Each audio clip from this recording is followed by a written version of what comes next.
Sunog niulbo sa Sitio Mahayahay, Barangay Poblacion, Dakbayan sa Talisay. O sa kalumulupyo ang nahiagom og third-degree burn. Ano ang report? 13 ka mga panimay ang naugdaw samtang duha ang partially burned sa sunog sa Sitio Mahayahay. Nadawat ang alarma sa Talisay City Fire Station alas 4 sa hapon. Daling gilamoy sa kayo ang mga balay nga ginama lang sa light materials. Nakatampo usab ang kagamay sa agianan padung sa nasunugan. Katanan ako na ano man sa among silingan, kayo naman, kauno naman ang pong patindagan na lang ko. Kalit man kayo ang hangin, hapak man kusog.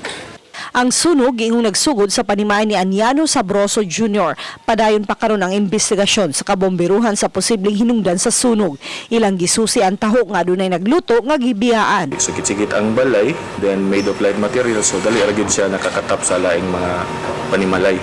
Samtang napaso ang duha ka bukton, liog og dunggan ni Romy Patindol, 75 anyos, nga natuog diyang niulbo ang sunog. Sa iyang pagmata, nagkayo na ang ilang panimay. Matuna ko nga, kayo naman sa akong buwan. Nadali ko bakod.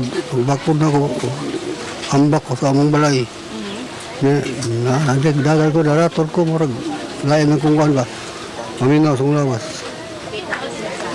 Ito nga, balay mo, huwag daw ni.